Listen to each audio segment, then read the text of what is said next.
कैसे आ जाएगा 48 से 56? इम्पॉसिबल। फिर डलहौजी कब आएगा?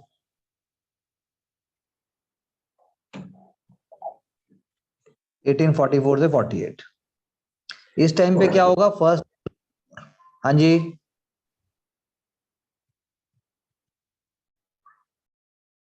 तो फर्स्ट एंग्लो सिख वॉर होगा जी। ऑब्वियसली उसके रीजंस हैं, पंजाब में जो इवेंट हुए हैं उससे पहले वो उसके रीजंस हैं।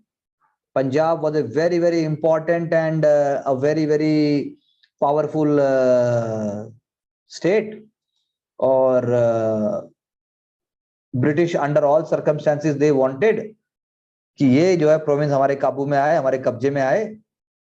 इसीलिए जो है, ये देखिए मैंने आपको एक मैप शेयर किया है, ये है जी आपका पंजाब उस टाइम का। ये चंडीगढ़, आज का चंडीगढ़ है, ये लुधियाना है, ये जलंधर है, ये अमृतसर है, ये गुजरांवाला है, ये गुजरात, ये आपका रावलपिंडी है, ये मियांवाली है, ये अटोक है, ये मुल्तान है, ये भावलपुर है। तो सतलुज, रावी, चनाब, झेलम, इंडस, और ये आपकी ब्यास है।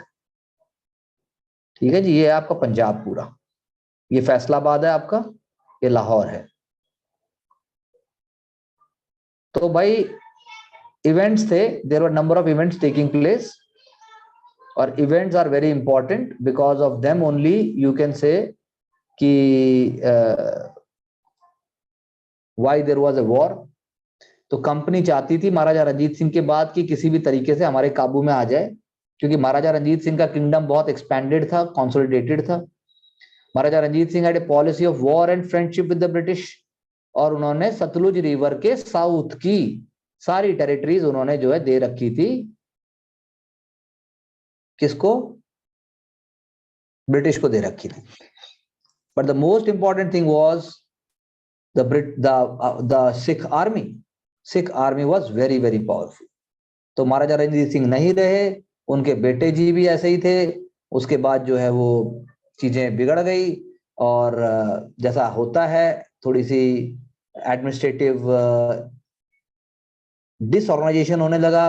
लाहौर फोर्ट के अंदर चीजें जो हैं जितने हाई कॉन्सेंट्रेटेड और जितने हाई कॉन्सोलिडेटेड तरीके से हो रही थी वैसे नहीं होने लगी। फैक्शंस इमर्ज होने लगे, सबको पावर चाहिए था। अब दो ग्रुप तो वैसे ही हमें समझ में आते हैं, हो सकते थे जी। एक होगा जी आपका सिख, सिख होंगे, और एक होंगे हिंदू। अब सिख में कौन है? सिख में सिंधिया वाले, सिख में थे आपके सिंधिया वाले,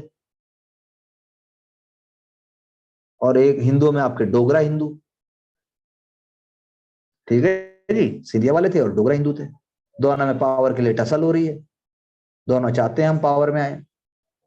ओके, अब जो है आर्मी भी बढ़ गई थी बहुत ज्यादा। आर्मी जो है अब 1839 के मुकाबले 1849 से आर्मी बढ़ती जा रही थी। Army, Sikh state was an army state. तो इसीलिए सिख आर्मी सिख नेशन को रिप्रेजेंट कर रही है। सिख आर्मी के अंदर रेजिमेंटल पंचायत थी। रेजिमेंटल पंचायत जो है गुरु गोविंद सिंह का खालसा, वाहे गुरु, जो बात है उस सिख कॉमनवेल्थ का जो एजेंडा था वो रिवाइव हो चुका था। और जो ये सिख जो पंचायत थी वही सारी एग्जीक्यूटिव, मिलिट्री और सिविल अथॉरिटी को भी एक तरीके से वो करती थी।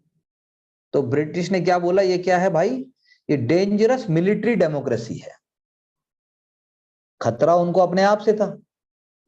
डेंजरस मिलिट्री डेमोक्रेसी, क्या वर्ड यूज किया उन्होंने? British described it dangerous military democracy. हमारे लिए तो नेशनलिस्ट है, लेकिन ब्रिटिश उसको बोल रहे हैं डेंजरस मिलिट्री डेमोक्रेसी। कैसे? ये देखो जी, ये मतलब एक अगर हम फोटोग्राफ देखें तो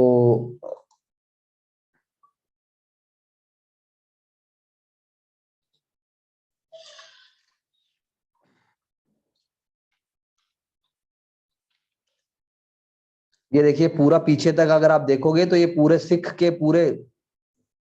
Sikh army with their cannons and everything, it is being shown. That is why we are saying कि ब्रिटिश वर लिटिल fearful कि जो भी हो रहा है।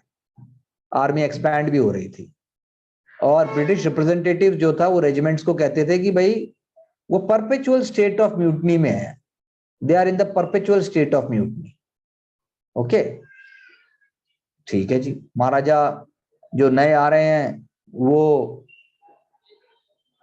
Not able to meet the demands of the army, लेकिन वो लेविश लग्जरियस लाइफ के लिए पैसा है। कोई किसी को मारेगा, कुछ और होगा, एक ग्रुप दूसरे ग्रुप पे रिवेंज करेगा, ये सब चलता रहेगा। दीज आर द साइंस कि स्टेट्स वाज डिस्टेबलाइजिंग। अब किसने किसको मारा, क्या किया, that is less consequential as far as the civil services examination is concern. Important thing is that what lead to what, what were the circumstances leading to the first Anglo-Sikh war। तो British action जो था, east India company ने अपनी strength तो बढ़ानी शुरू कर दी थी। उन्होंने जो है अपने कैंटोनमेंट एरियाज को बढ़ाना शुरू कर दिया था, और उन्होंने जो है सिंध को भी एनेक्स कर लिया था। ठीक है, और ऐसा करने से भी सिख आर्मी, सिख की जो है कोई इज्जत नहीं बढ़ी थी। मतलब सॉरी, सिख की नजरों में ब्रिटिश की कोई इज्जत नहीं बढ़ी थी। एलन बैरो, जो अभी हम बात कर रहे थे, लॉर्ड एलन बैरो, उनके एटीट्यूड के टाइम से भी ऐसा ही था। तो main concern was Sikh army and the British rule wanted it to contain it, कैसे भी करके उसको रोक ले।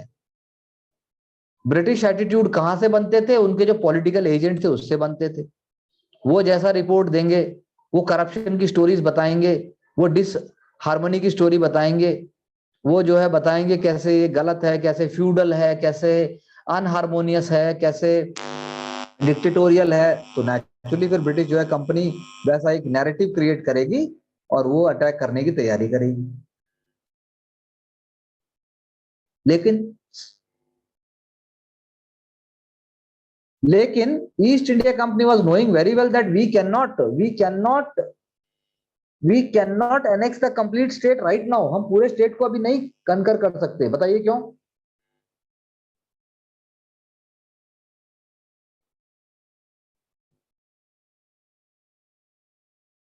बताइए ऐसा क्यों सोचते थे ब्रिटिश? हाँ,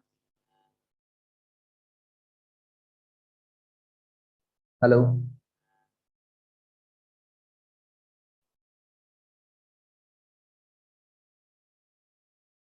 क्या मेरी आवाज आप तक पहुंच रही है? Yes sir. तो बताओ ना सचिन, ब्रिटिश पूरा पंजाब एक साथ अनेक्स क्यों नहीं कर सकते थे? सर ब्रिटिश भी तो होनी चाहिए पब्लिक में जो है। क्या कह रहे हो? ब्रिटिशर्स की एक्सेप्टेंस भी होनी चाहिए वहाँ की पब्लिक में। हाँ, ये तो चलो सेकेंडरी पॉइंट, ये सेकेंडरी पॉइंट, ये उसकी चिंता उनको नहीं है। हाँ, बात है ये आपके आंसर में आना चाहिए। एक्सेप्ट तो बाद में भी नहीं करेगी जनता, लेकिन बाद में भी तो हो जाएगा 4-5 साल बाद भी। तो अभी क्या बात है? सर तब वो डिसेंट्रलाइज ज्यादा हो जाएगी पावर, डिसेंट्रलाइज करो, डिस्टेब्लिश ज्यादा हो जाएगी, तब वो ऐसी स्थिति में होंगे कि वो रूल कर पाए, लेकिन अभी इतना डिस्टेब्लिश नहीं होगा। हाँ, तो हम ये कह सकते हैं कि ब्रिटिश के पास अभी इतने रिसोर्सेज नहीं है, अभी इतना पावर नहीं है कि पूरा स्टेट अगर हाथ में आ जाए तो उसको वो रूल कर लेगा। इसीलिए अभी वो पूरे स्टेट को लेने के चक्कर में नहीं है। लेकिन वो इतना जरूर चाहते थे कि कैसे भी करके हम जो है सिख स्टेट को डिस्टेबलाइज करें, इसको तोड़ें। अब जो है एक्यूजेशन लगने लगे, दरबार राजा को बोले, दरबार जो है ईस्ट इंडिया कंपनी को बोलेगा, ईस्ट इंडिया कंपनी दरबार को बोलेगी, डिप्लोमेटिक रिलेशन खत्म हो जाएंगे। और तब होने लगेगा भाई हम अटैक करने जा रहे हैं, और ब्रिटिश जो है अपनी फोर्सेस को रेडी करने लगेगा, तो सिख आर्मी जो है वो भी रेडी हो जाएगी। लेकिन सिख आर्मी में जैसे एक थे राजा लाल सिंह थे, राजा लाल सिंह भी तेज सिंह, तेजा सिंह भी कहते हैं उनको। तेजा सिंह बीट्रे करेगा, लाल सिंह और तेजा सिंह दोनों बीट्रे कर देंगे सिक्स को। ठीक है, लाल सिंह और तेजा सिंह तो सारी इंफॉर्मेशन देते रहेंगे ब्रिटिश को, क्या हो रहा है, कहां पहुंची, क्यों हो रहा है, and that obviously will make a difference. Sikh army जो है वो इसीलिए कंफ्यूज हो जाएगी। सिख आर्मी जो है सतलुज को पार करने लगेगी, और जो ब्रिटिश आर्मी है वो भी उनको मिलने के लिए रेडी हो जाएगी। अब ब्रिटिश आर्मी में जो है क्या बोलते हैं उसको, उसमें भी अलग अलग है, उसमें बंगाल है, उसके अंदर बंगाल आर्मी है, उसके अंदर अवध के हैं, बाकी हैं, और अपनी इलीट फोर्सेस हैं। जबकि ऐसा नहीं है, आपकी सिख आर्मी में पंजाबी हैं, पख्तून हैं, कश्मीरी हैं, इनके पास हैवी गन्स हैं, और इनको भी जो है ट्रेनिंग मिली है यूरोपियन उसके अंदर। तो सिख जो है आप कह सकते हो कि वो जो है वो कह रहे थे हम तो अपने टेरिटरी में ही मूव कर रहे हैं, लेकिन जैसे ही उन्होंने रिवर क्रॉस किया तो British will see it as a hostile act और लड़ाई चालू हो जाए। तो अलग अलग बैटल्स होंगी फोर्ट के ऊपर। बैटल ऑफ फिलौर, लाहौर में दो तीन इंपॉर्टेंट बैटल्स हैं, वो आपको नाम पता होने चाहिए, जैसे battle of Phillaur fort.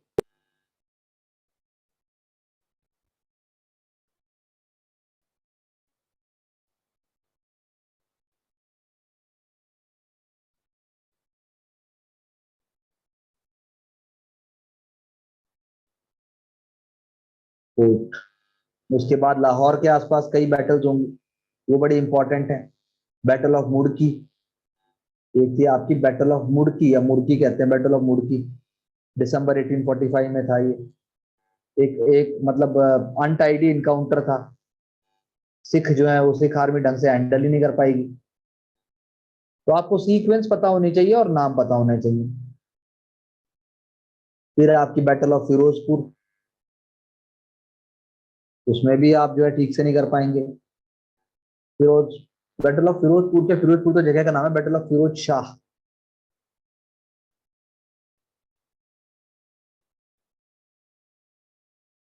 Battle of Firoz Shah, ठीक है जी, बैटल ऑफ फिरोज शाह होगी, इसमें भी आप पूरी तरह से वो करोगे। ये मतलब कि एक गांव था फिरोज शाह गांव, और गवर्नर जनरल खुद मतलब हार्डिंग जो है अपना वो कर रहा है वो, और वो आगे बढ़ेंगे, और मतलब हॉर्स माउंटेड है, एलिफेंट माउंटेड है। एक हो गया आपकी बैटल ऑफ बड्डोवाल। सब अलग अलग बैटल्स हैं।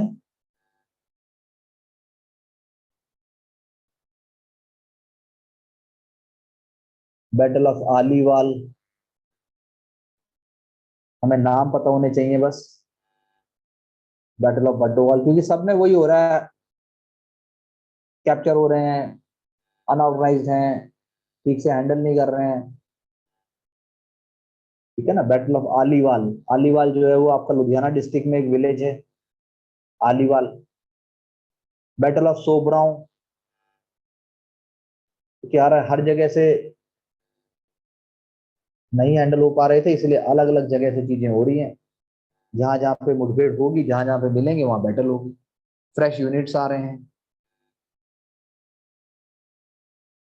एफर्ट्स लगा रहे हैं भाई। बैटल ऑफ सोबराव, क्योंकि ये नवंबर दिसंबर से चल के फरवरी मार्च तक चल रहा है। कंप्लीटली डिफीट हो जाएंगे एक तरीके से, और सिख जो है वो सरेंडर कर देंगे, ठीक है। उसके अलावा बैटल ऑफ कांगड़ा एक हुई थी, बैटल ऑफ कानगढ़ भी बोलते हैं उसको।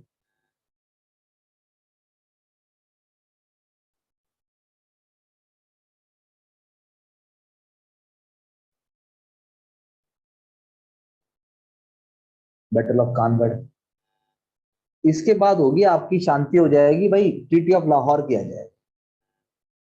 सिख को बोला जाएगा जलंधर दोआब दे दो भाई हमें, जलंधर दोआब।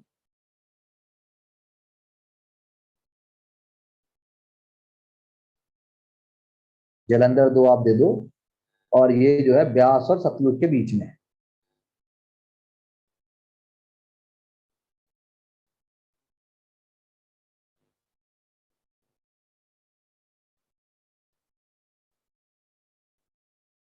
जलंधर दोआब ब्रिटिश मांग लेंगे, ब्रिटिश बोलेंगे लाहौर दरबार को कश्मीर देना पड़ेगा, हजारा देना पड़ेगा, और जो है आपका हजारा जो है, ये एथनिक ग्रुप है हजारा है, आज भी है ये अफगानिस्तान में।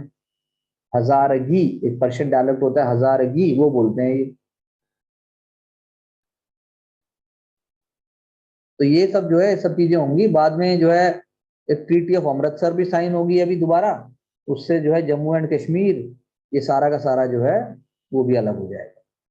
ठीक है ना, राजा ऑफ जम्मू जो है गुलाब सिंह, वो कश्मीर खरीद लेंगे ईस्ट इंडिया कंपनी से और उनको महाराजा ऑफ जम्मू एंड कश्मीर का टाइटल दे दिया जाए। तो ये सारी चीजें दिखाती हैं कि British were ready and they wanted to consolidate themselves in one of the biggest provinces. ठीक है जी, और उसके ही थोड़े टाइम बाद इसी कारण से होगा सेकेंड एंग्लो सिख वॉर। ये सब हो रहा है लॉर्ड हार्डिंग वन के टाइम। और क्या हो रहा है हार्डिंग वन के टाइम पे? फीमेल इन्फेंटिसाइड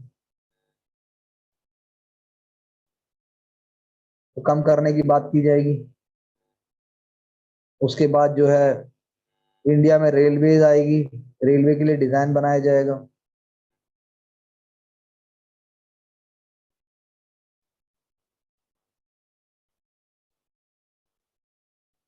उसके बाद जो है एनफील्ड राइफल्स, आपने सुना ही होगा इसका नाम।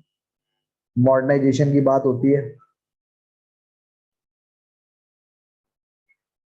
Enfield rifles equipments.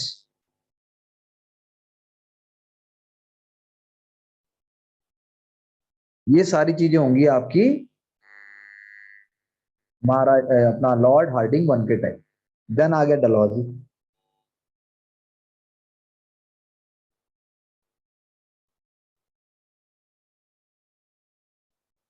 Second Anglo Sikh war,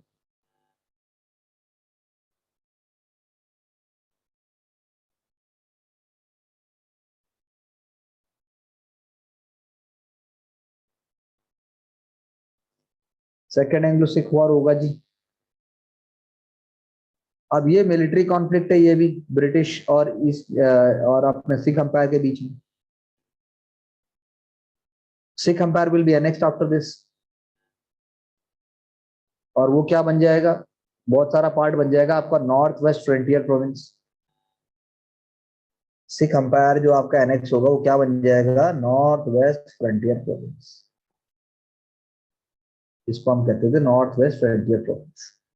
ठीक है, अब ये क्या है, रीजन क्या बोलेंगे भैया? आप रेबेल कर रहे हो, वही सीधी बात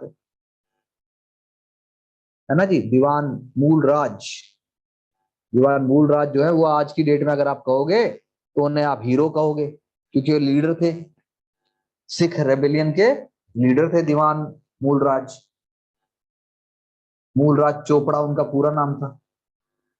तो हीरोइक हैं, स्वीकार नहीं किया।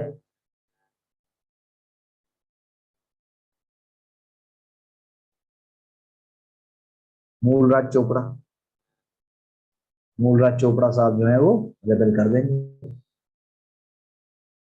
डलहौजी जो है वो फटाफट से भैया समझ जाएगा कि गड़बड़ है। rebellion will spread far. That is how battle होंगी, जैसे बैटल ऑफ रामनगर होंगी, बैटल ऑफ चिलिया वाला एक बैटल थी, वो बैटल होगी, बैटल ऑफ चिलिया वाला। तो देखना ये है कि नाम हमें पता होने चाहिए किस टाइम पे क्या हुआ और क्यों हो रहा है। बैटल ऑफ चिलिया वाला होगा, स्टबर्न रेजिस्टेंस शो किया जाएगा। और फाइनली एक होगी आपकी मतलब battle of Gujarat, battle of Gujarat.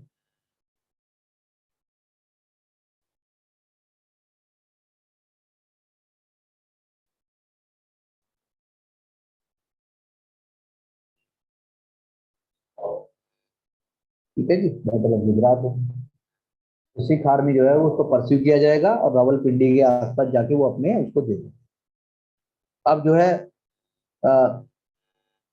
After this victory you can say East India Company will annex Punjab in 1849। और जो है इस काम के लिए डलहौजी को जो है ब्रिटिश पार्लियामेंट भी थैंक्स बोलेगी और उसके ओहदे को भी बढ़ा देगी। आप सोचिए, आप उसका ओहदा भी बढ़ जाएगा, उसकी वाहवाही की जाएगी।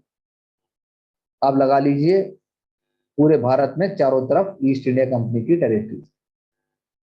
तो यानी बैटल्स हुई, दीवान मूलराज जो थे, मूलराज चोपड़ा साहब, उन्होंने किया। Battle of Gujarat, battle of Ramnagar, battle of Chillianwala, ये इसके इंपॉर्टेंट डायमेंशन।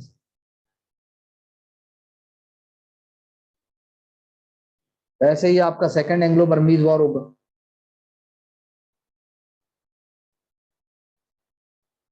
उसमें भी एक हिस्सा एनेक्स हो जाएगा, यानी कौन सा हिस्सा? Lower Burma.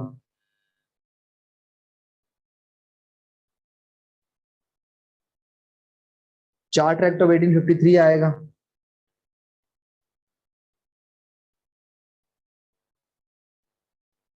मैंने आपको पहले ही कहा था, इसमें जो है नंबर ऑफ डायरेक्टर्स तो रिड्यूस हो गए, कम हो जाएंगे 18। सिविल सर्विसेज एग्जाम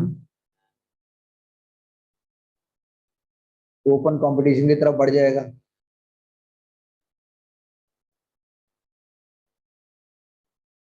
और 1855 के बाद से ओपन कंपटीशन हो जाएंगे।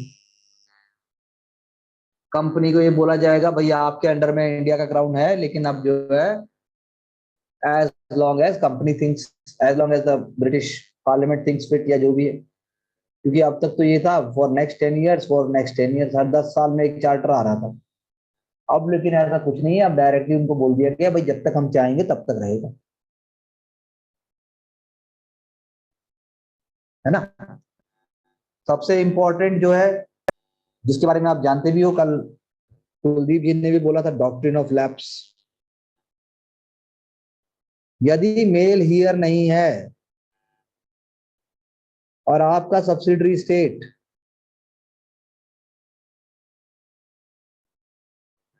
क्रिएट किया गया है ईस्ट इंडिया कंपनी द्वारा, then in such circumstances company may take over your state for better governance, better administration और इन सब चीजों के।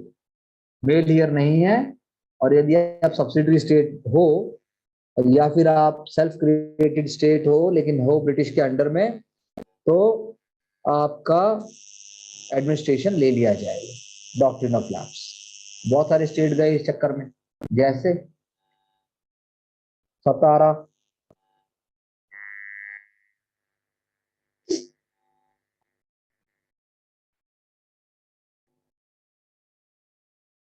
संबलपुर, झांसी,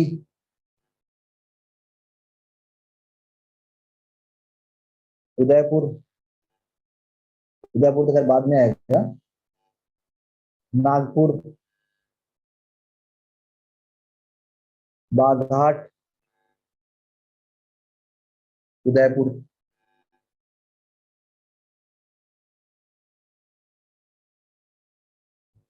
ठीक है, इसके अलावा और भी थे, मांडवी।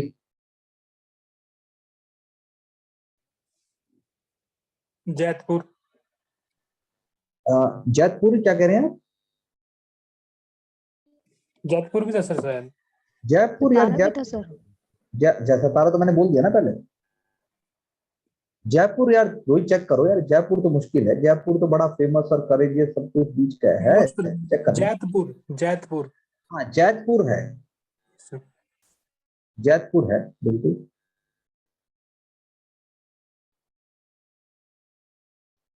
जैतपुर हो सकता है बिल्कुल। अब ये मुझे बताइए, कोलाबा भी था ऐसे तो, जलायू भी था, एक जलायू है ना, जलायू अवध। है, अवध भी था सर। है? अवध। अवध, हाँ मैं वही पूछना चाह रहा हूँ, अवध क्या है? अवध भी डॉक्ट्रिन ऑफ लैब्स के अंदर गया था, है भाई रोहित? सर मेरे अकॉर्डिंग मुझे लग रहा था ऐसा। भाई एक तो ना, देखो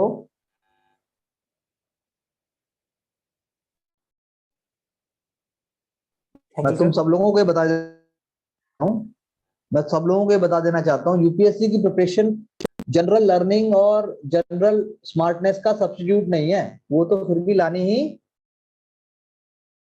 पड़ेगी। हाँ, ये नहीं है। तो बताइए, अवध को डॉक्ट्रिन ऑफ लैब्स के अंदर किया था कि नहीं किया था?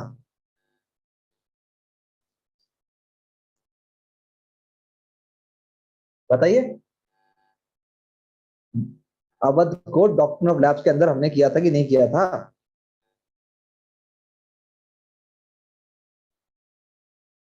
हेलो सचिन जी, कुलदीप जी।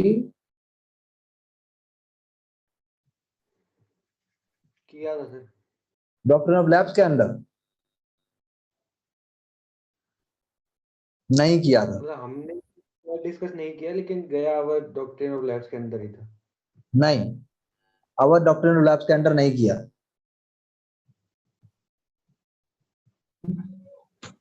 हाँ, मतलब हमने डिस्कस नहीं किया, पर शायद ये एनेक्स तो डॉक्ट्रिन ऑफ लैब्स से ही किया था ब्रिटिशर्स ने। अरे भाई मैं वही कह रहा हूँ ना, एनेक्स नहीं किया था डॉक्टर ऑफ लैब्स के अंडर में इसको, अवध को। सर सर ये अवध दादाजी के टाइम पे एनेक्स किया गया होगा अब तो, इसलिए मतलब। अरे टाइम तो यही है 1856, ये ले। Yes sir. सर ये कुछ और भी करने अवध के साथ इन्होंने जो बैटल ऑफ बक्सर हुई थी तब अवध अवध का नाम था सुजाउद्दौला में, जहां तक हाँ रिकॉल ठीक, कर हाँ ठीक रिकॉल कर रहे हो तो। सर भी क्या तब सब्सिडियरी लाइंस के अंडर ले लिया था इन्होंने अवध को। हाँ ले लिया था, बिल्कुल ले लिया, सही बात है। तो अब ये लैब्स के अंडर भी लेंगे इसे। नहीं लेंगे, यही तो बात है। लैब्स कैसे कर लोगे जब इनका वो चक्कर ही नहीं था, बच्चे तो थे इनके पास। तो ये बोलेंगे मैल एडमिनिस्ट्रेशन है भाई तुम्हारे यहाँ, क्या है। Male administration. जब तुम्हारे पास समय हो ना और मूड ठीक हो और प्रेशर ना ले रहे हो, तो सत्यजीत रे की एक मूवी देख लेना यूट्यूब पे, शतरंज के खिलाड़ी। टाइम वेस्ट नहीं होगा, ये बता देता हूं। जब तक आप नॉर्मल नहीं हो, जब तक आप खुश नहीं हो, नॉर्मल नहीं हो, कोई हॉबी नहीं है, और आप एक परफेक्ट कंडक्ट के साथ तैयारी नहीं कर रहे हो, पेपर बड़ा मुश्किल निकलना, प्रेशर में नहीं निकलने वाला।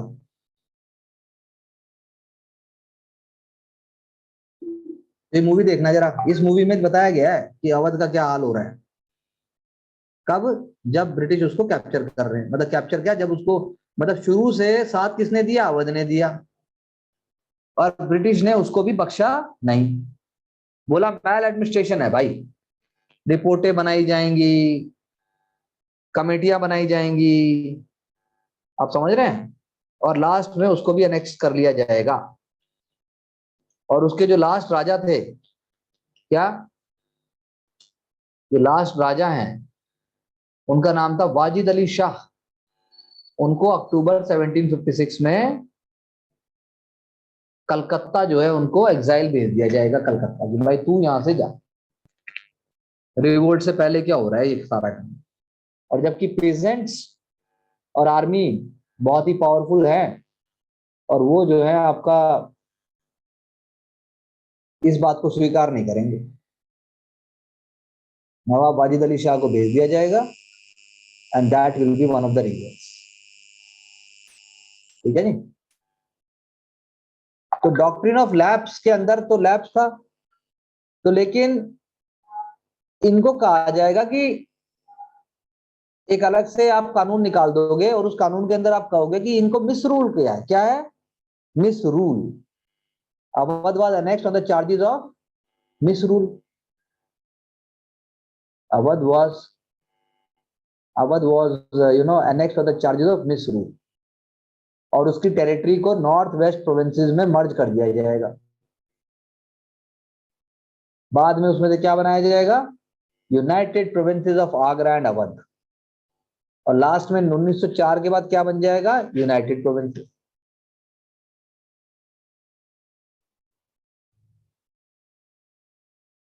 तो उसके अंदर जो तालुकदारी थी वो भी सब डिसबैंड कर दी जाएंगी।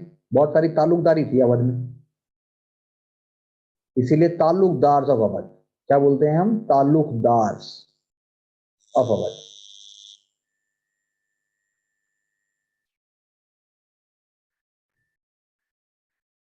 रोहित मैंने कौन सी क्लास बोली है आपको? 8वीं सर, 8 सर। 8th ना? Yes sir. मॉडर्न इंडिया वाली। यस सर, आवाज घटी सर आपकी, दोबारा बोलना सर। मैंने कहा मॉडर्न इंडिया नई वाली बोली है ना मैंने, 8th की। यस सर, मेरे पास वही है, नई वाली सर। नहीं, पेपर में जरूरत पड़ेगी तो पुरानी नहीं खरीदेगा? सर पीडीएफ निकालूंगा फिर ऑनलाइन, और क्या सर। अभी नहीं, पहले आप नई वाली करो, पहले मंडे को देखते हैं क्या करते हो आप। Yes sir. सर मैं सोच रहा था कि जो एनसीईआरटी की बुक का पीडीएफ है उसमें मैं हाईलाइट कर दूंगा, मतलब जितने भी टर्म्स हैं उनको कट पेस्ट करूंगा, ज्यादा टाइम लगेगा। मैं पढ़ते जाऊंगा उनको बुक को और हाईलाइट करता रहूंगा हर एक पॉइंट को, जो भी आपने बताया था टर्मिनोलॉजी। फिर उसके बाद क्या करेगा? ग्रुप में भेज दूंगा सर, क्योंकि वेरी एनसीईआरटी की बुक पे कोई कॉपीराइट तो लगता नहीं है सर। कॉपीराइट हिंदुस्तान में किसी चीज का नहीं है पढ़ने के नाम पे, नहीं सर, फिर भी। आप उसकी टेंशन मत लो। Yes sir. ये एनसीईआरटी नहीं है, ये सब नए वाली तो है भी, पुराने वाली तो बिल्कुल नहीं है। और दूसरा, सुप्रीम कोर्ट का भी ऑर्डर है कि अगर आप कोई किताब की फोटोकॉपी करते हो और उसको पढ़ते के पर्पज से आप सर्कुलेट भी करते हो, सब कुछ किया जाता है, तो उस पर पब्लिकेशन हाउस और कंपनी भी कुछ नहीं कर सकती। Okay sir. हाँ, ये मैं नहीं बोल रहा, ये सुप्रीम कोर्ट ने बोला है। दिल्ली यूनिवर्सिटी के पास जो फोटोकॉपी है ना, दिल्ली यूनिवर्सिटी में जो फोटोकॉपी सेंटर था, उसके ऊपर पब्लिकेशन हाउसेज ने केस कर दिया था। यस तो सर। दिल्ली हाईकोर्ट पहुंच गए थे कि भाई ये तो 50-50 पेज के निकाल के बच्चों में देते रहते हैं, उसकी रीडिंग, इसकी रीडिंग, उसकी रीडिंग, यस सर। हमारी किताबें कैसे बिकेंगी? तो सुप्रीम कोर्ट ने बोल दिया था, एजुकेशन के नाम पे नहीं भाई। आप कोई भी किताब देख लीजिए, उसमें लिखा होता है बहुत जगह कि एजुकेशनल पर्पसेस से आप जो मर्जी करो। अब ऐसे तो है ही अब। तो ये आपका एनेक्सेशन ऑफ अवध जो है, अपने आप में एक एग्जांपल है ब्रिटिश का कि how they were not ready, you know, they were not ready. और जलॉजी तो हर केस में चाहता था। That is why the question arises कि was it justified? Okay, Awadh का जो है जस्टिफाइड था कि नहीं था? क्योंकि आप लीगली ना, आप उसको लीगली आप उसको वो नहीं कर सकते थे। You could not have, I should say, you could not have annexed it legally. Buffer state भी था, शुरू से हेल्प भी कर रहा था, लेकिन जो है तो प्रिटेक्स्ट ढूंढने लग गए थे 1848 के बाद। तो कोई प्रिटेक्स्ट मिल ही नहीं रहा था, ना तो कॉन्स्पिरेसी थी और ना रिवोल्ट था। एक ही था भाई, मैल एडमिनिस्ट्रेशन हो सकता है बस। तो इसलिए ब्रिटिश जो है वो डिबेट करने लगे, और कुछ ने बोला कि नेसेसरी नहीं है भाई, अपना ही है, लेकिन कुछ ने बोला कि मत करो। तो स्लीमैन जैसे कह रहा था कि भाई कम कंप्लीट एनेक्स मत करो, लेकिन बाकियों ने बोला नहीं जी करेंगे। और उसने, कईयों ने बोला भी कि भाई नेटिव स्टेट होने जरूरी है, वो ब्रेक वाटर है और वो हमारे उसको मदद करते हैं, लेकिन बहुत सारों ने नहीं बोला। तो there is no moral justification to the annexation of Awadh. अब ब्रिटिश से ज्यादा मैल एडमिनिस्ट्रेशन हिंदुस्तान में किसका था? तो इसीलिए जो है वो रिपोर्ट में वही फैक्ट लेके आए जो डलहौजी को अच्छे लगेंगे, और इसीलिए कंट्रोवर्शियल आइडियाज के तहत उन्होंने जो है वो किया। और हुआ क्या? हुआ ये कि भाई एनेक्सेशन ऑफ अवध जो है इंपीरियलिस्टिक था। नवाब ऑफ अवध ने वरना शुरू से मदद की थी सारी की सारी। आप समझ गए मेरी बात? है?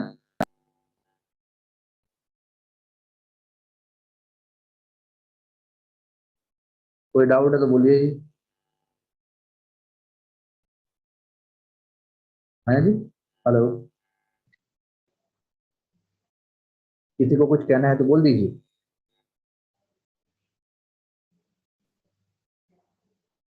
अब नेक्स्ट पॉइंट, मतलब यहाँ की अगर एक मैं एक और पॉइंट की भी बात करूं अवध की, कि जो उसको तो मतलब आप लीगली आप अगर बात कहें तो लीगली वो अनजस्टिफाइड था, उस तरीके से वो हो नहीं सकता था, लेकिन फिर भी हुआ।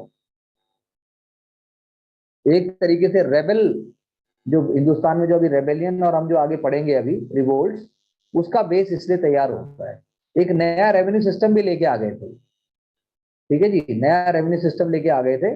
उस नए रेवेन्यू सिस्टम के कारण आप कह सकते हो कि सबसे ज्यादा प्रॉब्लम आएगी, और नए रेवेन्यू सिस्टम के कारण और ज्यादा लोग भड़केंगे और रिवोल्ट के चांसेस और भी ज्यादा हो जाएंगे। यही एग्जामिनेशन का आइडिया भी है कि आपको ये चीज समझ में आए कि वो चीज कैसे होती है।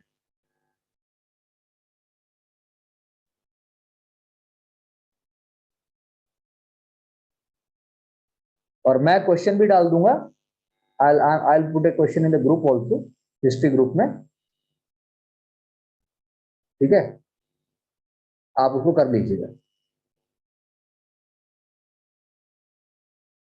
ओके जी?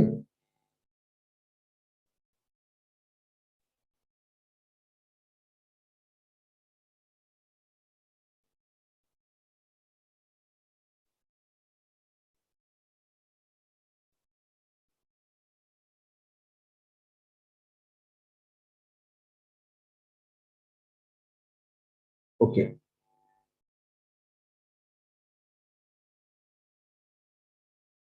हम्म अब हम बात करते हैं, ये बात तो हमारी हो गई इंपीरियलिज्म की। क्या बात हो गई हमारी? इंपीरियलिज्म की। अब बहुत इंपॉर्टेंट बात करनी है जो एग्जामिनेशन में पहले भी आई है,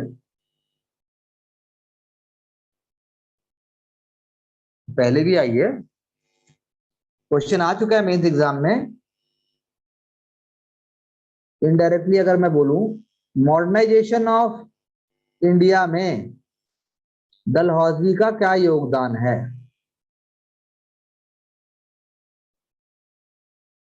एसेस करना है उसको। क्या करना है? एसेस। तो अब आप मानते हैं कि डलहौजी ने जानबूझ के इंडिया का मॉडर्नाइजेशन किया था?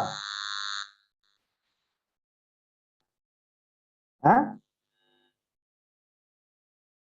Am I audible, नहीं please? सर, नहीं सर।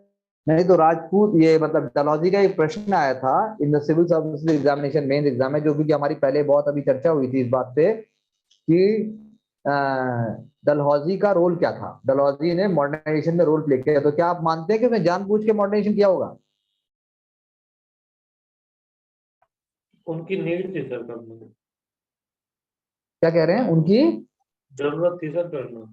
हाँ, उनकी जरूरत थी। लेकिन आपको जो अभी आप सचिन जी पहले बोल रहे थे, आ, उसी आइडिया को आपको बहुत अच्छे से प्रेजेंट करना है, सिर्फ ऐसे बोलने से तो नहीं होगा। हाँ? सर उनको अपना रेवेन्यू सिस्टम स्ट्रॉन्ग करना था, क्योंकि उन्हें लगातार अगर बने रहना अपनी स्थिति में, तो उन पे लगातार पैसा आता रहना चाहिए। तो उसके लिए रिसोर्सेज कम, मॉडर्नाइजेशन जरूरी था, ताकि इनकम और सोर्स बढ़ सके उनकी। इसलिए वो फिर हाँ, रेलवे ये को, भाषा जब हम्म बोले बोले, हाँ हाँ हाँ। इसलिए सर हम देखेंगे रिसोर्सेज का मॉडर्नाइजेशन देखने के लिए मिलता है। जैसे रेलवेज को उन्होंने इंट्रोड्यूस करा दिया, डलहौजी के टाइम में ही चली थी। और आप रेवेन्यू सिस्टम भी अपडेट करने की दिशा में बढ़ रहे हैं सर। हाँ, मैंने क्वेश्चन भी मॉडर्नाइजेशन, डाला है, आप देख लीजिएगा बाद में। यही क्वेश्चन आया था जो मैंने डाला है। तो अब हम वही बात कर रहे हैं, लेकिन सिर्फ अगर आप ये बता देंगे उसने ये किया, उसने ये किया, उसने ये किया, और ये नहीं बोलेंगे जो अभी हम बोल रहे थे, जो अभी आप बोल रहे थे वो नहीं बोलेंगे, तो फिर नंबर नहीं आएंगे। क्वेश्चन बोल कर भी वो नहीं पूछ रहा जो वो पूछ रहा है। क्वेश्चन बोल कर भी वो नहीं पूछ रहा जो वो पूछ रहा है। बात समझिए मेरी, ठीक है जी? तो अब हम जरा बात कर लें कि मॉडर्नाइजेशन में उसने किया क्या।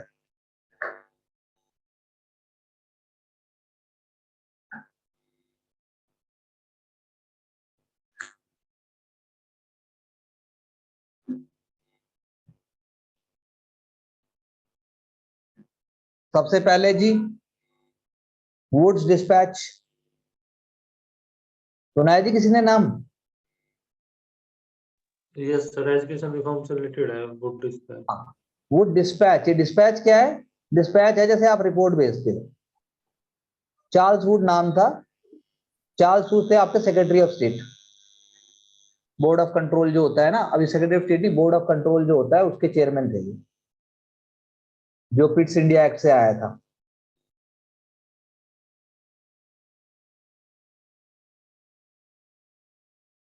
ठीक है जी। दूसरा, इसको कहा जाता है Magna carta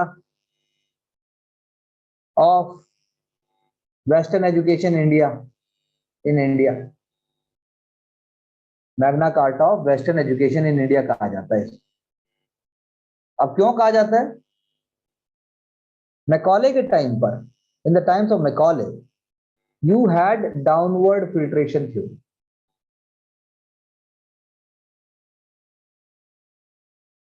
And then now situation is different. Now you are saying that there must be Anglo vernacular school in each district. दूसरा, आपका ग्रांट इन एड होना चाहिए। तीसरा, ग्रांट इन एड का मतलब है private donation and public participation is welcome.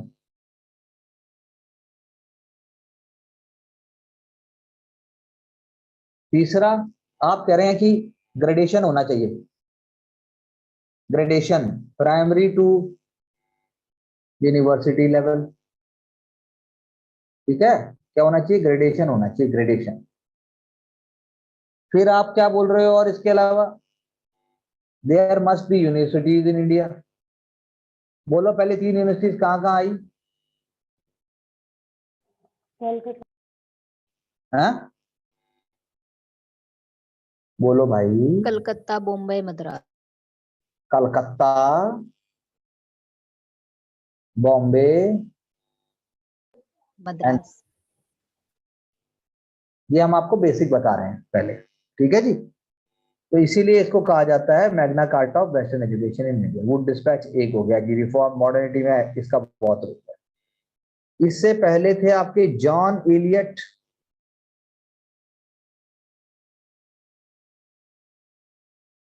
Drink water Bethune, JED, John Elliot Drinkwater Bethune. इसके साथ जुड़ी हुई थी क्रांति ज्योति सावित्रीबाई फुले।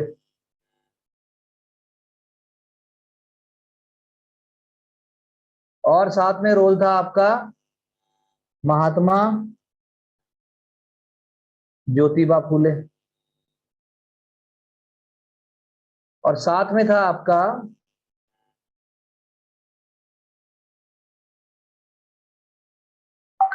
बेगम रुकैया हुसैन।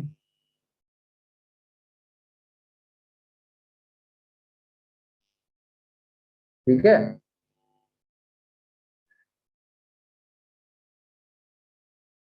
ओके जी।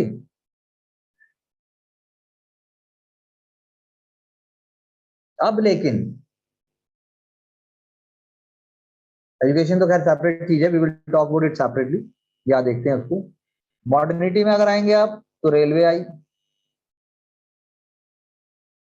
पहली ट्रेन कहां से कहां चली? बॉम्बे से ठाणे सर। बॉम्बे टू ठाणे। अब किलोमीटर भी याद रख लेना, एग्जाम किलोमीटर पूछेगा अगली बार। यूपीएससी तो नहीं पूछेगा सर।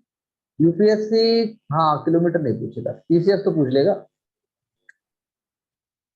और आपकी जो लॉजिस्टिक वाली ट्रेन थी वो कहां से कहां चली? कैलकाटा टू रानीगंज 1854 में।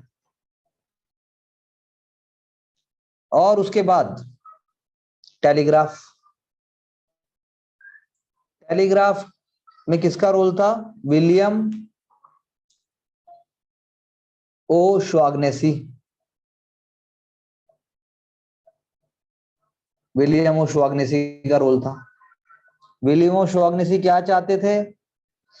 Telegraph in India. तो सबसे पहले एक्सपेरिमेंटल बेसिस पे आया कैलकाटा टू डायमंड हार्बर।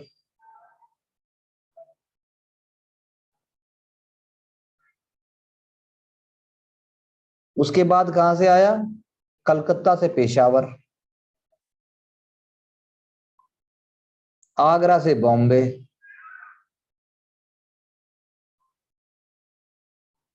और इवन साउथ इंडिया में भी आ गया टेलीग्राफ। यहां तक की बात हो गई कि भैया रेबेल्स के लिए ये फांसी का फंदा बन गया, ना होता टेलीग्राफ ना होता कम्युनिकेशन। जैसे आज यूक्रेन रशिया वॉर में सबसे इंपॉर्टेंट रोल कौन प्ले कर रहा है कम्युनिकेशन में? बताओ कौन कर रहा है रोल प्ले?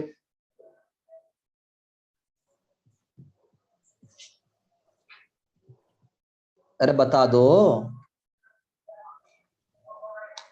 हाँ, social media sir, news channel. कौन कर रहा है? इंटरनेट। हाँ, इंटरनेट। इंटरनेट कुछ नहीं कर रहा। प्राइवेट सैटेलाइट्स, समझे? इंटरनेट पे वो आएगा ना जो अपलोड करोगे, हैं? प्राइवेट सैटेलाइट्स कर रही हैं सारा रोल प्ले। परसेप्शन वॉर भी वही कर देंगी और नैरेटिव भी क्रिएट कर देंगी। वरना ये सारी इमेजेस आर्मी के पास होती थी पहले, पब्लिक डोमेन में इंफॉर्मेशन नहीं आती थी। तो इंटरनेट तो डेफिनेटली बड़े वर्ड्स में अगर हम कहेंगे तो इंटरनेट तो है ही है, लेकिन हमें और प्राइमरी जाना है। तो इसलिए डलहौजी को क्या कहा जाता है? Father of electric telegraph in India. ऐसे ही पोस्टल सिस्टम, उसको मॉडर्नाइज किया गया। क्या किया उसने? Common postage stamp plus common rates.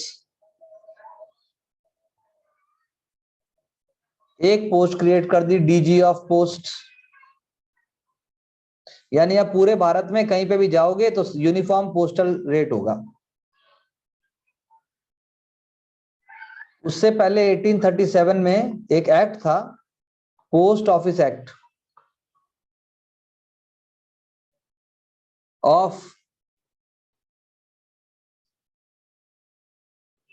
Post office act 17।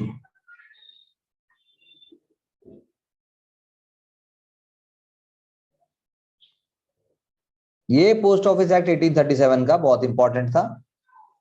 इससे गवर्नर जनरल काउंसिल को एक्सक्लूसिव राइट्स मिल गए थे।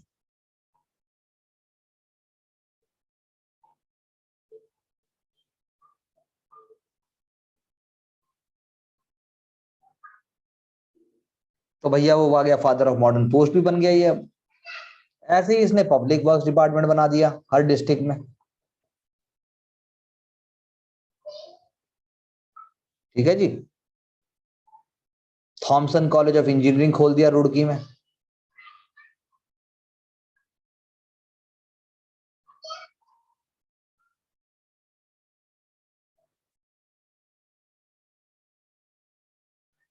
साथ में क्या हो गया? गंगा कैनाल का डिजाइन बना दिया।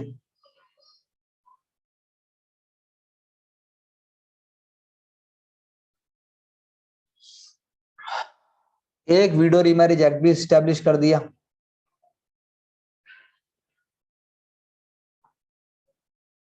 तो वीडो रीमैरिज एक्ट क्यों लेके आया भाई ये बताओ मुझे, वाई? बताइए। हैं?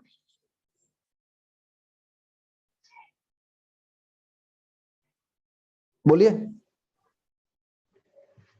सर वो रानी की जान मतलब रानी लक्ष्मीबाई के ऊपर डॉक्ट्रिन ऑफ लैप्स लगाने के लिए। वीडो रीमैरिज एक्ट मतलब रानी लक्ष्मीबाई का दोबारा ब्याह कराना था?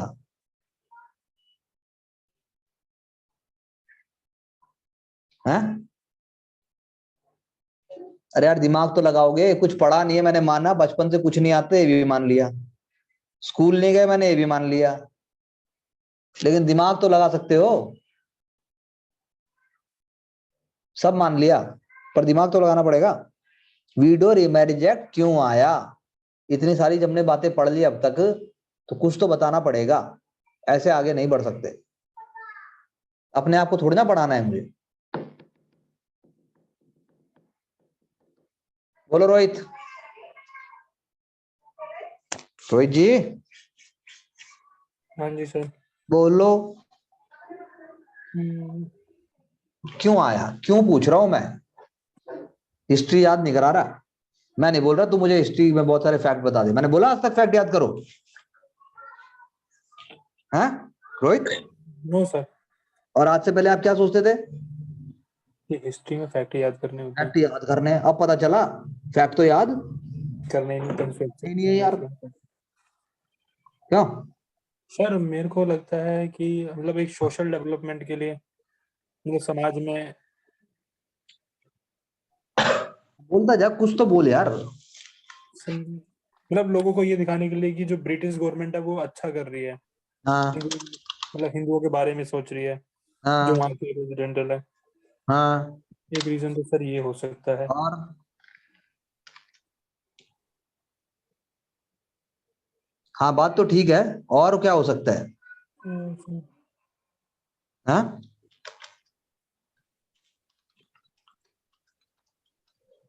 भाई ये बात आपकी ठीक है, समाज के उसके लिए कर रहे थे, समाज के उसके लिए तो करना ही था, ये बात बिल्कुल सही है। पर एक मेन कारण ये था ना कि जो रिफॉर्मर्स हैं, जो राजा राम मोहन रॉय के समय से, वो भी चाहते हैं पॉजिटिव चीजें आए। क्योंकि आप जब कोई रीमैरिज करता था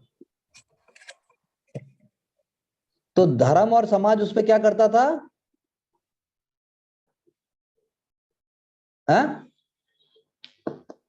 मतलब उंगली उठा देते कि तुम गलत कर रहे हो, हिंदू धर्म के विरुद्ध जा रहे हो।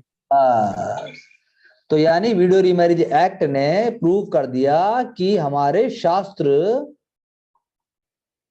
वो मना नहीं करते, ये लीगल है। वीडियो रीमैरिज को लीगल सैंक्टिटी मिल गई। क्या मिल गई? लीगैलिटी मिल गई। अब रोहित है, कर लिया जी, तो अब कोई ये नहीं कह सकता कि रोहित तूने ये कर दिया। पाप तो कह देंगे लेकिन गलत नहीं कह सकते। Now it is validated by law. ठीक है, जैसे चाइल्ड मैरिज रिस्ट्रेंट एक्ट है ना आज की डेट में, है ना, लेकिन फिर भी लोग चाइल्ड मैरिज करते हैं, वो गलत है। ये कहना चाह रहा हूं मैं। ठीक है जी। सर जब डलोजी ने विडो रीमैरिज एक्ट लीगलाइज करी तो उन्होंने उस टाइम पे चाइल्ड के लिए भी कुछ, मतलब चाइल्ड मैरिज भी नहीं होगी ऐसा भी कुछ लॉ आया था उस टाइम पे? चाइल्ड मैरिज के लिए आएगा ना, अभी आ रहा है। पहले आप नॉर्मल उसकी तो करो। चाइल्ड मैरिज के लिए ये हो रहा है ना, चाइल्ड मैरिज, अगर आपको चाइल्ड मैरिज रोकनी है तो आप क्या करोगे? मैरिजेबल एज को बढ़ा देंगे, बढ़ा दोगे। तो अब यही होगा, करी जाएगी 12 साल 14 साल ऐसे करके आएगी। और आप इन मुद्दों पे ना समाज के एकदम नहीं पहुंच सकते। जब आज की डेट में डिबेट हो जाता है तो तब तो सोचो क्या हो जाएगा। अभी हुआ था ना 21 ईयर होनी चाहिए फीमेल की। यस सर, आज के टाइम में इतनी एजुकेशन सोसाइटी होने के बाद भी, आज भी बिल्कुल, और उस टाइम पे तो सर बहुत उस टाइम ज्यादा पे तो बैकवर्ड बहुत थे। ज्यादा। हाँ बिल्कुल सही बात है, आप समझे। इसीलिए बात समझे मेरी? Yes sir. That is the whole point. यही हमें समझना है कि क्या है क्या नहीं है। ओके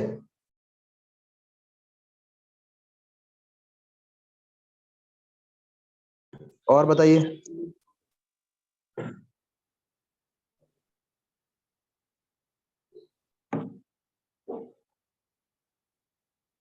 और बताइए, इसमें और कोई पॉइंट भी बोलिए। इसमें कौन होंगे जो सबसे इंपॉर्टेंट हेल्प करेंगे?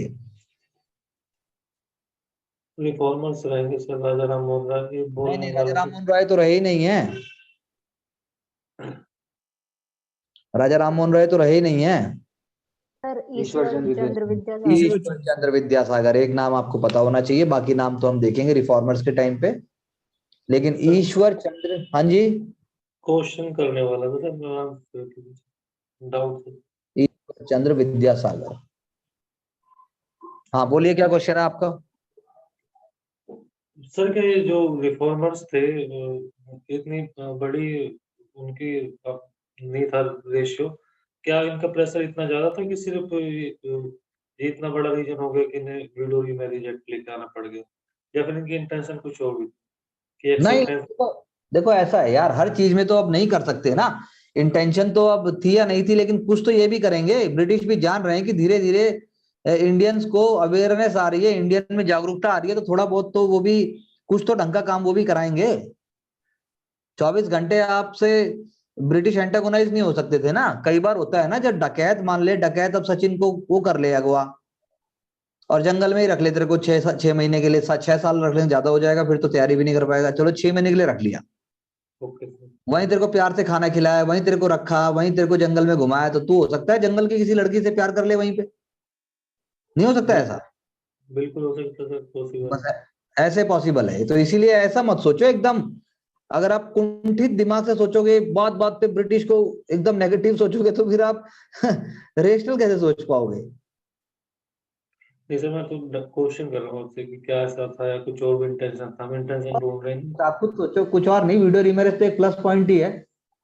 वीडियो की रीमैरिज होनी चाहिए पहली बात तो। वीडियो, ये तो वीडियो होना तो, हाँ इमेज बिल्ड फैक्टर नहीं हो सकता ब्रिटिशर्स के लिए कि ज्यादातर समाज जैसे जागरूक हो रहा है तो वो देख रहे हैं कि अनेक्स कर रहे हैं, जो अलग अलग टेरिटरीज हैं उस टाइम पे तो वो ये दिखाना चाहते हो कि ब्रिटिश रूल में जो राइट्स हैं वो दिए जा रहे हैं और एक इमेज बिल्डिंग का काम चल रहा है उसके थ्रू। हाँ, ये है, थोड़ा सा ये है उनके लिए, ये एक इमेज बिल्डिंग एक्सरसाइज है, बिल्कुल है, ये बिल्कुल है। होल हार्टेड रिफॉर्म नहीं है, ये आपके आंसर में आ सकता है, बहुत बढ़िया। इसे थिंकिंग कहते हैं जो आप बोल रहे हो, होल हार्टेड रिफॉर्म नहीं है, ये मैं एग्री कर रहा हूं, लेकिन हो तो रहे हैं। सर जैसे ये नेशनलिस्ट स्ट्रगल जब हम पढ़ते हैं इंडिया का, तो उसमें हम कुछ चीजें यूज करते हैं, जैसे पॉलिसी ऑफ अपीजमेंट होती है, जैसे लेटर पे हम यूज करते हैं ना कि पॉलिसी ऑफ अपीजमेंट भी थी ब्रिटिशर्स की, कुछ कुछ देते रहो और मेजर उससे ध्यान हटाते रहो मुद्दों से। तो हाँ। इस टाइम पे क्या हम वो पॉइंट करते हैं 1856 के टाइम पे? क्योंकि इसके बाद जैसे अरे 1856 के टाइम पे तो उनको आइडिया ही नहीं था कि 1857 में हमारी स्थिति हो जाएगी। हाँ, तो मतलब यहाँ पे नहीं लिख सकते ना अपीजमेंट वहां वाला, नहीं लिख पॉलिसी सकते, ऑफ अपीजमेंट वाला। नहीं, लेकिन आप जब पूरा लंबा आंसर लिखोगे पूरा ब्रॉड, तो तब आप शुरू से ट्रेस करते हुए लेके आओगे, तब आप कहीं लिख सकते हो। हाँ, मतलब तब लिंक, मतलब उसका लिंक होना चाहिए ना फिर लेटर पीरियड के साथ में। देखो ये सारा ग्रेजुअल है, बिल्कुल सही है। मैं आपको एक आइडिया और दे सकता हूं, पर वही है कि आपको लगेगा कि मतलब मैं बोल रहा हूं, अगर आप छोटे छोटे वीडियोज अगर आप देखो मीनिंगफुल, जैसे मैंने कुछ वीडियोज अपलोड किए हुए हैं, आप देख सकते हैं, एक अनसरकारी करके मैंने एक चैनल बनाया है, उसमें जाके आप छोटे छोटे 10 मिनट से कम के वीडियोज हैं। शुरू में तो मैंने मतलब वो सेंसेशनल नहीं है, और ना वो इसलिए है कि भाई जो हर जगह इंफॉर्मेशन है, मैं वैसे नहीं पसंद करता डालना, और मैं बहुत कम वीडियोस बनाता हूँ, रोज रोज नहीं बनाते। तो मैंने शुरू में क्या किया था, मैं शुरू में तो लैंग्वेज ही बोल दिया सीधा ही, मतलब आई वांटेड टू कन्वर्स। तो मैंने ये देखा कि समझ नहीं आता यार किसी को, तो लेवल ही नहीं है। तो मीनिंगफुल डिबेट, अगर आप मीनिंगफुल आइडिया कोई चाहते हो, तो आपको मीनिंग तरीके से इंफॉर्मेशन करना पड़ेगा। आप एक बार जाकर वहां पे जो टॉपिक आपको लगता है कि, जैसे हिस्ट्री के बहुत सारे पर्सनैलिटीज डाले हैं मैंने पीपीटी के फॉर्म में, उससे आप पॉइंट्स भी बना सकते हो। तो आप देखना एक बार जाके, और फिर आप मुझे और पूछ सकते हो, क्योंकि हमें इंफॉर्मेशन सिमिलर भी चाहिए और स्मार्ट भी चाहिए, और आंसर में औरों से थोड़ा सा अच्छा लिखना है और बहुत सारा लिखना है। तो it is a very constructive debate जो आज आपने अभी की, और जो पॉइंट्स उठाए, लेकिन उनका लेवल और उठाना पड़ेगा। ठीक है जी। ठीक है। तो वीडियो रीमैरिज एक्ट इसलिए है, वीडियो रीमैरिज एक्ट सिर्फ ये विद्यासागर नहीं है, और भी बहुत सारे मेल और फीमेल हैं। तो यूपीएससी अब क्या करती है, वो लेसर नोन एस्पेक्ट पे आ गई है धीरे धीरे, और क्यों पे तो आएगी ही आएगी वो। क्यों क्यों क्यों पे पक्का आएगी, क्योंकि उसे पता है कि बच्चे ये रट सकते हैं, समझ नहीं सकते, लेकिन पता है एग्जामिनेशन को, और जब तक आप समझोगे नहीं तो काम नहीं होगा। तो ये जी हो गया जी, पब्लिक वर्क्स डिपार्टमेंट हो गया। इस पीरियड में एक संथाल अपराइजिंग भी हो जाएगी। संथाल अपराइजिंग नाम सुना होगा आपने, संथाल, सिद्धू और कानू, ये ब्रदर्स थे, सिद्धू और कानू ब्रदर्स। सिर्फ ये दो नहीं है, इनके पीछे पूरा समाज है। समाज अगेंस्ट एक्सप्लॉयटेशन, समाज अगेंस्ट जो उनका ट्रेडिशनल सिस्टम था उसको तोड़ने के लिए, समाज अगेंस्ट आउटसाइडर्स। तो आउटसाइडर्स को ये क्या कहते हैं, डीकू कहते हैं। जो भी एक्सप्लॉयटेशन के पर्पस से बाहर वाला आएगा वो डीकू कहलाएगा। लेकिन अपने समाज के लोग, जैसे iron man, milkman, would cutter, ये लोगों से उनको कोई परहेज नहीं था। सिद्धू और कानू का रिवोल्ट बहुत तगड़ा रिवोल्ट होगा, बहुत तगड़ा रेबेलियन होगा, बहुत तगड़ी अपराइजिंग होगी। इतना ज्यादा होगा कि British will be force to create an administrative division, उसको कमिश्नरेट बना देंगे वो, ताकि उसको बाकी सबसे थोड़ा सेपरेट किया जा सके। और साथ में जो और लेसर नोन, जो इसके मतलब कहना चाहिए मुझे, जिन्होंने कंट्रीब्यूट किया था, उनको भी वो करेंगे। संथाल अपराइजिंग ये नहीं है कि ब्रिटिश के साथ 1-2 साल में ही खत्म हो जाएगी ये। This will keep on going, ये अपराइजिंग चलती रहेगी। It will not be completely नहीं हो जाएगी। आप कह सकते हो कि यूपीएससी इसको अपराइजिंग नहीं लिखेगा, ठीक है जी, क्या लिखेगा इसको? वो आपको समझना है क्या लिखेगा? हूल, संथाल हूल। लड़े कैसे वो? बो एंड एरो से। हिम्मत देखो उनकी। और ब्रिटिश के पास क्या है? हाँ, इनफील्ड क्या कह रहे हैं? इनफील्ड राइफल, हाँ, मतलब मॉडर्न राइफल, इक्विपमेंट। बिल्कुल। सबसे पहला आया रिवोल्ट, हलबा रेबेलियन। जो अगर आप संथाल एरिया की बात करो तो हलबा रेबेलियन आया।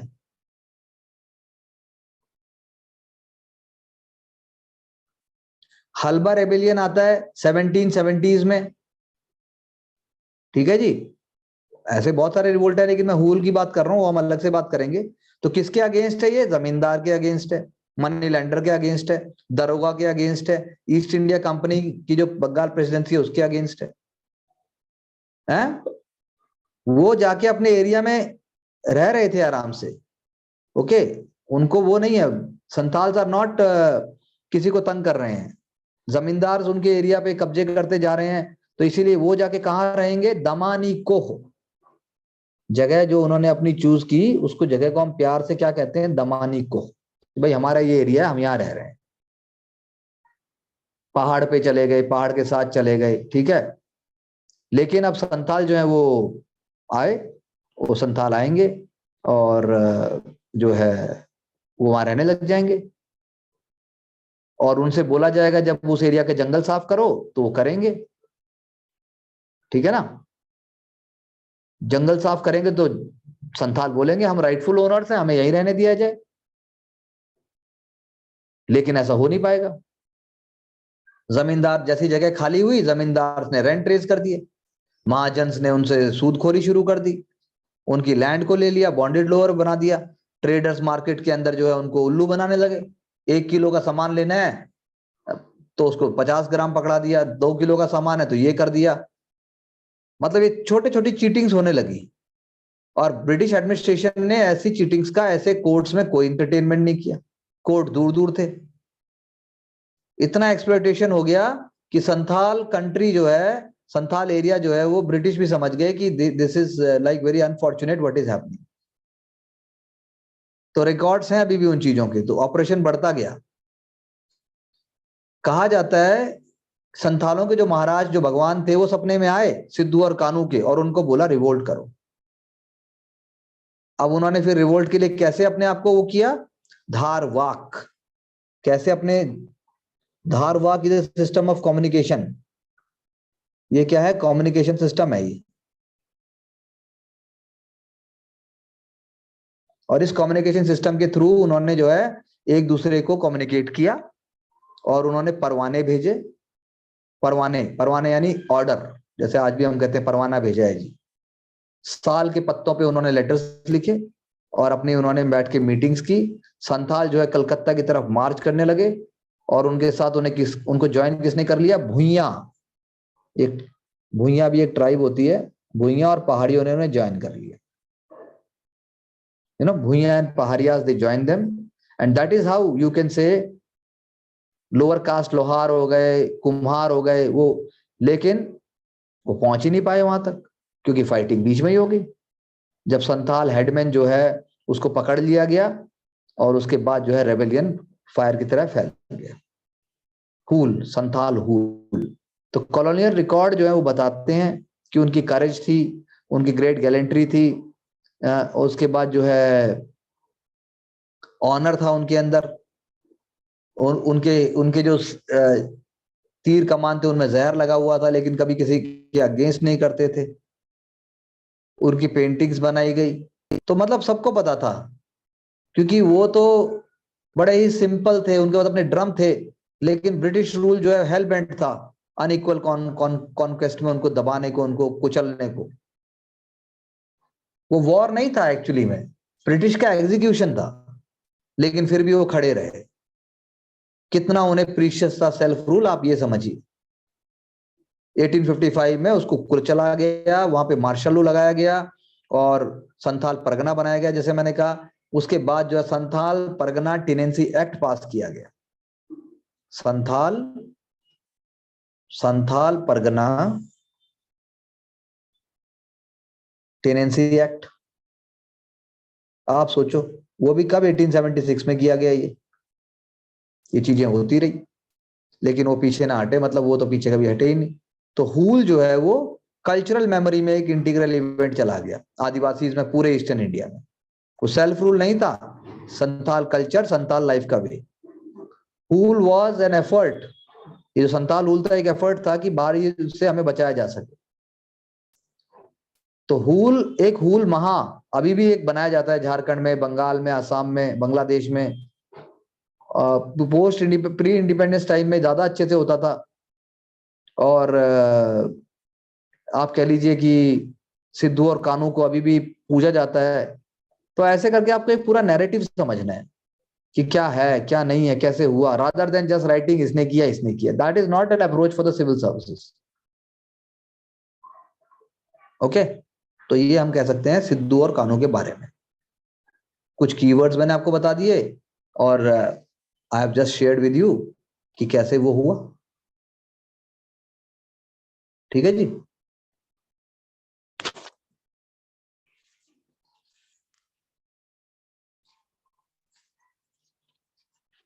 क्यों जी, सुनाई दे रहा है? मेरी बात समझ में आ रही है?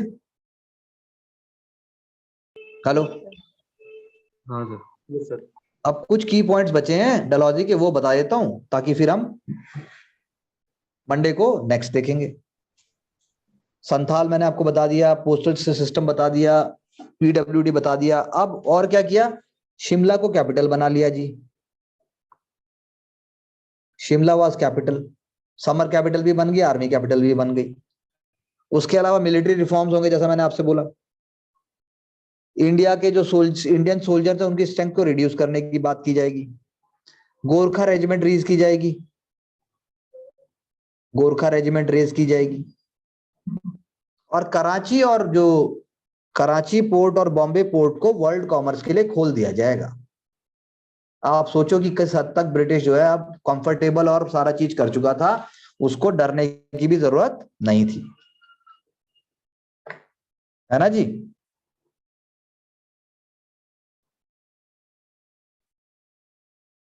क्यों?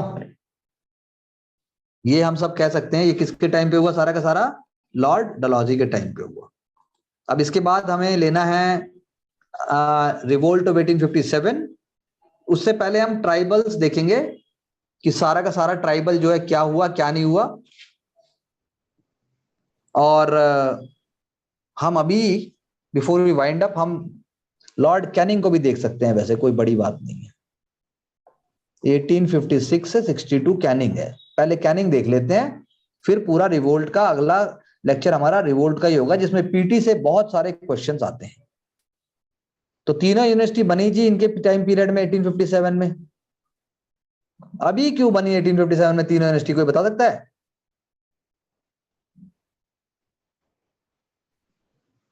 रोहित?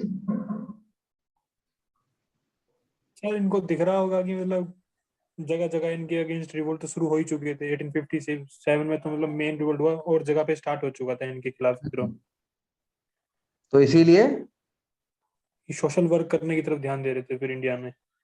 और कोई रीजन किसी को रोहित के अलावा? Thank you Rohit for your efforts. Sir इनके प्रोविंसेस थे इन तीनों जगह, और इनको एज सबऑर्डिनेट स्टाफ की भी नीड रहती थी फॉर देयर एडमिनिस्ट्रेशन। ये लोग कनेक्ट भी कर पाते। Thank you. और कोई रीजन है? हाँ, वुड डिस्पैच को इंप्लीमेंट कर रहे थे ये, और कुछ नहीं हो रहा है। वो प्रोसेस एक अलग चल रहा था, बाकी सारी चीजें अलग हैं। जो आप दोनों ने उत्तर दिए वो यूपीएससी के ऑप्शन होंगे वो, लेकिन वो आंसर नहीं है। ठीक है जी, वो वुड डिस्पैच को इंप्लीमेंट कर रहे थे, आप ये जान लीजिए। ओके। हाँ देखिए, इसलिए ना स्मार्ट वर्क, क्या smart work sir. Smart work चाहिए। अब आपने कितना दिमाग लगाया, उतनी जरूरत थी? No sir. अब बस यही है यूपीएससी, वो यही बोलती है कि मैं दिमाग नहीं लगवाना चाहती, मैं चाहती हूं दिमाग का प्रयोग किया जाए। ठीक है जी। Yes sir. उसके अलावा जो है आपका क्या आएगा, गवर्नमेंट ऑफ इंडिया 1858 आएगा।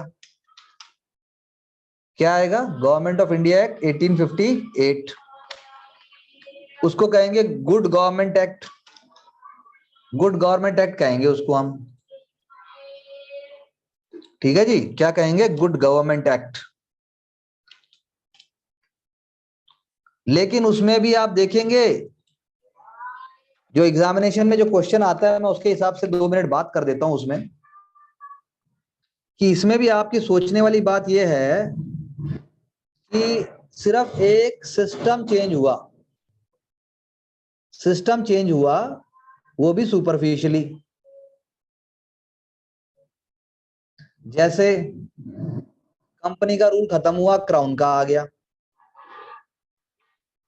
बोर्ड ऑफ कंट्रोल खत्म हुआ, सेक्रेटरी ऑफ स्टेट आ गया। गवर्नर जनरल के साथ साथ एक पोस्ट वाइसरॉय की आ गई। कंपनी को हटा दिया गया, क्राउन बोला भाई आप हमारे आदमी हो, अब under the crown, India is under crown. उससे क्या फर्क पड़ता है? थोड़े बहुत जो है गवर्नर जनरल काउंसिल में लोग बढ़ा दिए। लेकिन 1858 से ऐसा कुछ नहीं हो रहा है जो हमें डेमोक्रेटिक क्रेडेंशियल्स की तरफ ले जाए। कॉन्शियसनेस हमारी बढ़ रही है और ब्रिटिश उसको रोकने की प्लस मिसगाइड करने की पूरी कोशिश कर रहे हैं, लेकिन समझदारी के साथ। तो 1858 वाला दरबार हुआ, उसको हम कहते हैं इलाहाबाद दरबार। इलाहाबाद दरबार हुआ जी, कैनिंग साहब ने पढ़ा चिट्ठा निकाल के रिवोल्ट के बाद रानी साहिबा का, और जो है प्रिंसली स्टेट्स को हृदय से धन्यवाद दिया कि वो ना होते तो हमारी ऐसी की तैसी हो जाती। उसके बाद 1 नवंबर 1858 को ये सारी चीजें हो रही हैं, इस दिन दरबार हुआ था, तो ये सारी चीजें हुई। लेकिन जब आप इंडियन काउंसिल एक्ट को 1868 एक्ट, इंडियन काउंसिल एक्ट 1861 को देखते हो, तो पहली बार क्या वर्ड आया? काउंसिल, यानी काउंसिल बन गई जगह जगह, यानी कि इंडियन एलिमेंट आ गया जी लेजिस्लेचर में। चाहे वो फॉर्मल एलिमेंट है, मतलब चाहे वो राजा वाला राजतंत्रशाही आई, लेकिन 3 लोग तो आए। महाराजा ऑफ ग्वालियर, मतलब महाराजा नहीं ग्वालियर का, मतलब मुझे कहना चाहिए राजा ऑफ बनारस, दिनकर राव नाम था मिनिस्टर का ग्वालियर के, वो आ गया जी। और तीसरा आपका आ गया महाराजा ऑफ पटियाला। ये 3 लोग थे। अगर इनके नाम इतने इंपॉर्टेंट होते तो हम नाम बोलते, लेकिन ये 3 एलिमेंट हैं जो कि रिप्रेजेंटेटिव हो गए। हाई स्क्रीन शेयर नहीं हो रहा है। अच्छा जी, ओके।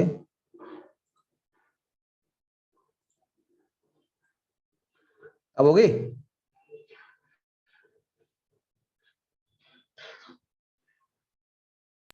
नहीं सर।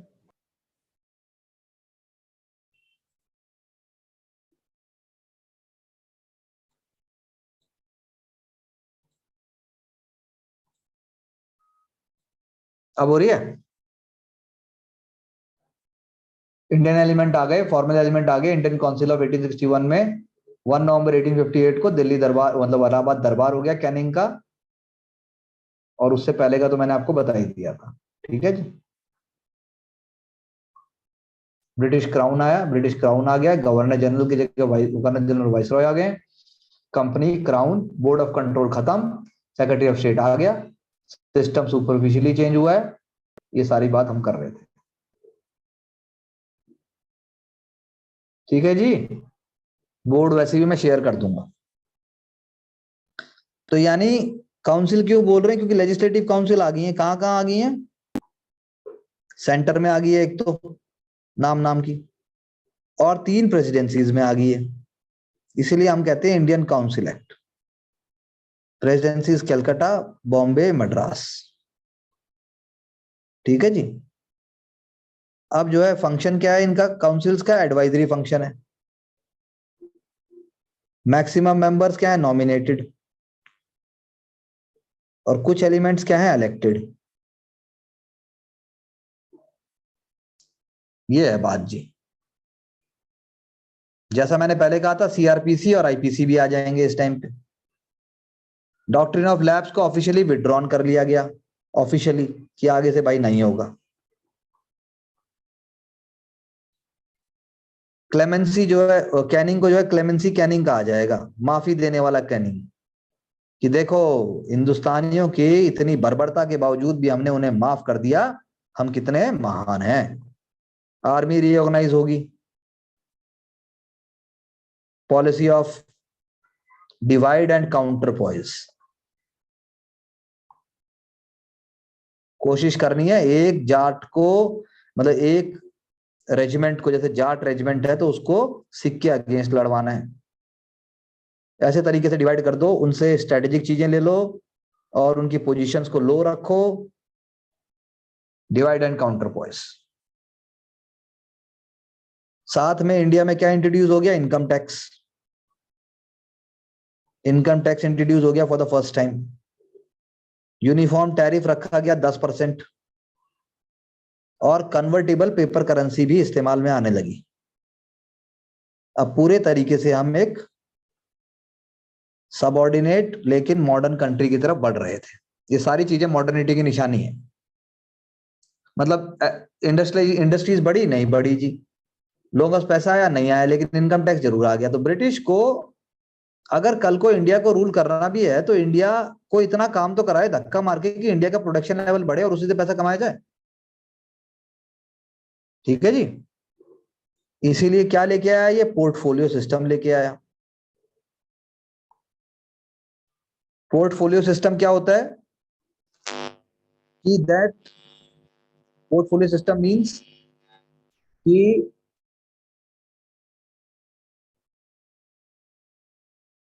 आप क्या करेंगे उसके अंदर, that you are going to divide the business with different members. So particular member is going to have a particular function, finance, home, communication, defence, ऐसे करके। जैसे आज मिनिस्टर्स के जो कैबिनेट है ये पोर्टफोलियो हो गया। This the system of division of business ये स्टार्ट हो गया जी। और ये जो है आपका फाइनेंस मेंबर हो गया जी। एक एग्जांपल इसका, और ये सब किसके टाइम पे हो रहा है, कैनिंग के टाइम पे हो रहा है, ये हम कह सकते। Okay, this all we can say was happening during the time of Lord Canning. कोई डाउट है तो पूछिए। हाँ जी, हाँ, नो सर। किसी को कोई सवाल? हाँ जी, मैंने पूछा किसी का कोई सवाल? नहीं है सर। तो ठीक है, अब तक का सारा रिवाइज कीजिए। रोहित जी आप मंडे तक 8th क्लास को करिए, फिर अगली क्लास पकड़ते हैं। 8th क्लास आप सारी कर दीजिएगा अच्छे से, मैप पॉइंट्स और सब कुछ। क्वेश्चन मैंने एक डाल दिया है ग्रुप में, एक क्वेश्चन डाल दिया है, उसको आंसर लिख के करिए और बात करते हैं फिर। ठीक है, wishing all of you all the best. Thank you very much. Thank you sir. Thank you.